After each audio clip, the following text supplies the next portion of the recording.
The chaos at the U.S. Capitol sent shockwaves across America. Days later, the ripples reached the Miami Valley.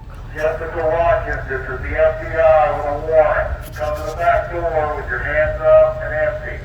An FBI SWAT team raided Jessica Watkins' apartment in Champaign County. She was not home, but just hours after neighbors watched the federal raid. What the hell? Oh my God, they're busting in the house. Watkins and Donovan Crowell were in jail. They're now facing formal federal charges, including conspiracy.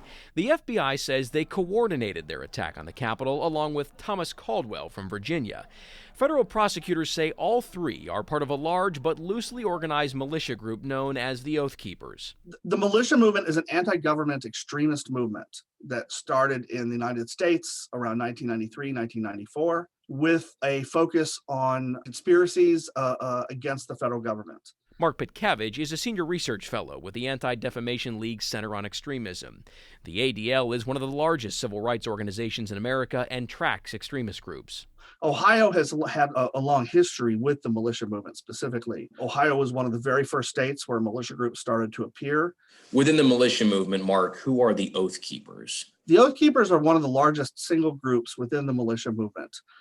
They started in 2009, so they've been around 10, 11 years. They emphasize in their recruiting efforts that they would particularly like to have current or former police, first responders, or military personnel. Watkins is an Army vet. Crowell is an ex-Marine. In federal court documents the I-Team reviewed, the FBI says agents used social media posts and videos to identify the pair in their Oath Keeper uniforms at the Capitol incursion. One agent wrote the two were part of a group of 8 to 10 people caught on video in paramilitary equipment aggressively approaching an entrance to the Capitol building in clothing with Oath Keeper paraphernalia as they moved in an organized and practiced fashion and forced their way to the front of the crowd. Back in Champaign County, when I was there the day after the FBI raid. Oh yeah, everybody's talking about it. It's crazy. This doesn't happen like that in a small town. Watkins' neighbors told me she used the bar she ran below her apartment to recruit militants. I had known she'd asked a few people that came to the bar to join her group.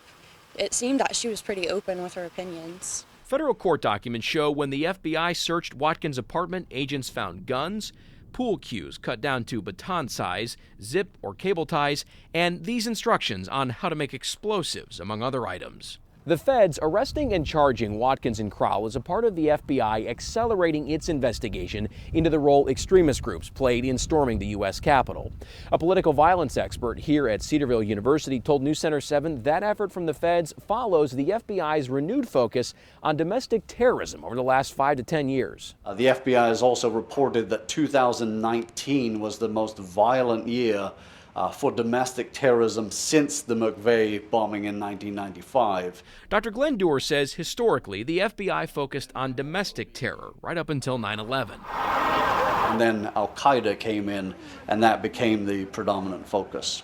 But certainly in the last 5-10 years there have been slow kind of warning signs, press conferences by the FBI noting their concern with DVEs, or domestic violent extremists. Pitkavage notes most American militia groups have not committed acts of terror. The best way to look at it is to say that, the militia movement has a long history of connections with criminal activity, ranging from illegal weapons and explosives to, up to murder and terrorism.